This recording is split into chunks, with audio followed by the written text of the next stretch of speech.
Today I'm be showing you the best build for the Zealot for speedrunning materials on Malice or low density standard heresy at max. Now this is also playable on high density heresy and damnation, but I'm going to show you a couple different variants that you might want to swap into in the skill tree for those difficulties if you're not speedrunning on a lower difficulty for materials. I'm going to be starting by showing you the build for speed running from low density heresy and below. So we have the base range damage, we have increased to infested mobs and unyielding for bosses, we have the toughness, we have the heal over time, and we have the fire grenade just to help out a little bit when we want to pick somebody up, clear out a horde a little bit quicker, or when we get the missions with the hounds. Then we're going to be taking the backstab damage, the bleed, because we want the increased critical chance, and it's one more bleed stack. And we're going to be taking the toughness damage reduction with this build. Basically, besides getting sniped out of combat when you're not fighting for a couple seconds, like if you're opening hit as a sniper, you basically, maybe about 90% plus of the time you're playing, are going to have that 50% toughness damage reduction. Plus we're picking up another 15. So basically we're always at about 65% damage reduction, allowing us to play very aggressively. Now for this speedrun version for low density heresy and maybe for a good team heresy and below, we are going to take Thy Be Swift. This lets us push very hard, run right into gunner groups. Doesn't matter if we take a couple bullets, we're going to get that toughness back, as I'll show you in a moment, and just be able to rush mob after mob regardless if they are gunners or not. So then we're going to be taking further this 15 damage reduction. So when we're in coherency, now we're at 80% toughness damage reduction. I have taken the overhand hit once from a mauler on heresy and didn't even take half my toughness bar. Like, I might have lost a little bit of life. I probably lost a little bit of life and didn't notice. But I did notice that it didn't even take half of my toughness bar. So this build is really good for playing aggressively. You will need to play aggressively because you do need to constantly get crits. So I am going to be showing you, as I said, how to get the Infinite Fury. That's not this version right here. But for this one, we are going to take the +2 times 2 on the Fury ability. We're going to take this down for the faster melee speed. And then we're going to take that down for the faster movement speed into this. And you do want to keep your momentum up as fast as possible, or as much as possible, whenever you can in between sections. Try to, when you got like 1 or 2 enemies, maybe try running to the next large group, so you got a really nice boost. The faster you got your melee swinging, the faster you get crits, the faster you stack damage, the faster you delete mobs. And then we have this to play very aggressively. This allows us to replenish 2 toughness for each stack. Now generally, even on the low end, unless you're just standing directly in front of a mob, like the largest mob on maybe a standard heresy or a high density malice or maelstrom malice, besides those moments, you're basically always at 7 to 20 stacks of momentum. So this allows you to constantly keep your toughness up. We have a low cooldown on this, and we get 2 of them right there. So toughness really isn't a problem with this. Going to be showing you in the Curios. We're going to add a little bit more, but that's mainly for like if you do decide to play heresy and damnation.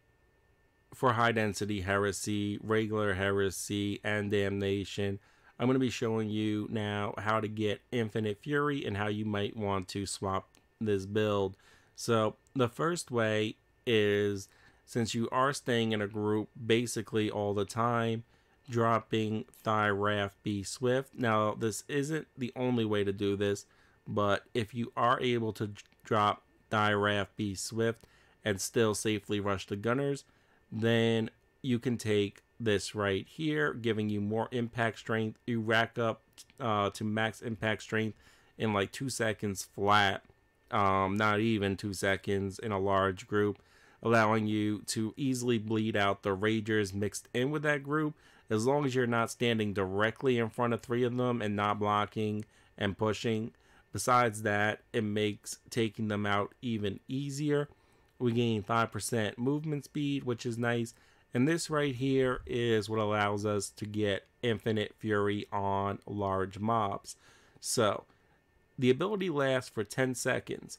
But if you play high density heresy or damnation, and with this build I'm about to finish showing you, you use this ability right here. If you have this perk and you're swinging away, if you swing away into that mob for 5 seconds, I guarantee you 100% you have got your ability back. It doesn't even take 5 seconds most times. Like sometimes if you're already swinging, if you got a large mob, you're standing right in front of it and like you've already used your ability, you're swinging right into the mob, you'll probably get your full cooldown back in about 3 seconds. But leave it to chance. Let's say 5 seconds, 5 seconds tops, you're going to have your ability back.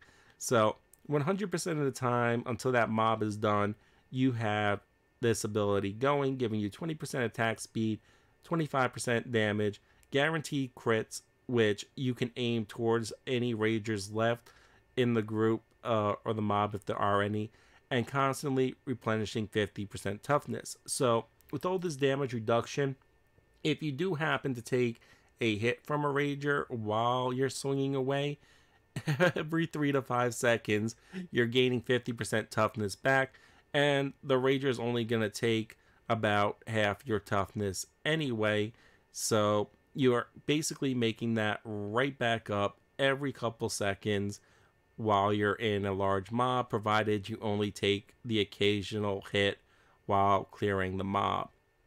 There is one other change you probably want to make, which is removing this right here and replacing it with Second Wind. Second Wind is a more consistent way of keeping your toughness up on high difficulty, especially because you will need to dodge a lot of attacks because you really can't take too many attacks besides the occasional attack when you're annihilating a mob. So Second Wind is a much stronger choice over the Retributor's stance. The alternative to getting Infinite Fury while keeping Thyrath Be Swift loses Retributor's stance, and you don't gain the option to gain Second Wind, and you lose the 10% melee speed. You also lose, as we lost in the other one, which we don't need anymore, the 2 charges. So we're only going to be picking up 10% movement speed, but we are still gaining 100% immunity to stuns on bullets and melee, so that is really nice in being able to take the occasional hit while clearing out the mob and allowing us to press gunner mobs, even the little dudes, not even the elites, but you can take that occasional one shotgun bullet or the occasional couple opening clip from a gunner and take them out really easy with that Thyrath Be Swift. So we are taking the same as we took in the other build. Once again, you're removing the +2, the 10% movement speed, and this right here. And then you'll be just coming down to Invocation of Death. Moving on to the gear, and as you might have guessed, it is a combat blade build. We're going to be running Lacerate and Flesh Terror for our blessings. Another really strong combo is Lacerate and Mercy Killer that will require you to get a lot of headshots versus slash a couple times, back off, and use the thrust and just watch everybody bleed out. And we will be taking the plus melee critical hit chance for proccing Flesh Terror constantly and proccing our toughness damage reduction bonus of 50% as much as possible. Also going to be taking bonus damage to Flak Armored because there's more Flak Armored than there are Maniacs. Now, the one thing this does struggle with bleeding out is Crushers. It drops the other two Ogrins very fast. Don't have to worry about them. Half a dozen quick slashes in the back. Watch them bleed out. Spin around Reapers. Crushers, you might want to shoot them more than you melee them. And then just when you have to get in the mix with them and dodge their attacks, you're going to have to get good with dodging those attacks and the Maulers. When you're fighting like 1 to 2 Maulers, and definitely still don't fight 2 Maulers when they're directly in front of you, swinging at different points in time, because that can be very hard to dodge. But for the most part, they're very easy to dodge when you learn exactly their movement. So anytime they move their weapon at all, then you just dodge, go back in, a couple of rotations of slashes, and they will die as well. For the larger groups, though, we do have the braced autogun. We don't need the speed of the revolver, so we're going to bring in some very heavy firepower for this build. Alternatively, you could run the bolt gun. I feel like the braced autogun, though, is nicer for those mobs. Going to be using the plus damage on Flak Armored and Maniacs for this one. Definitely do want Fire Frenzy, and for harder difficulties, I think Stripped Down is the best second. You do have the other one, Death Splitter, that gives you the bonus power on close range kill, which you could run as well, Fire Frenzy and Death Splitter.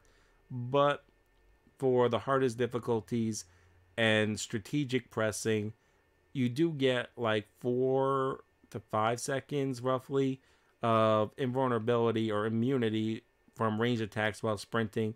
So you can use that 5 seconds to easily run, get immunity, and then swap to your knife on a slide and take out a gunner that you probably would have basically lost all your toughness trying to press if you didn't do that.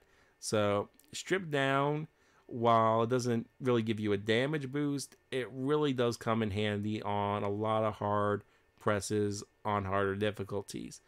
Now, for our Curios, we're going to be taking plus health, plus toughness, plus toughness.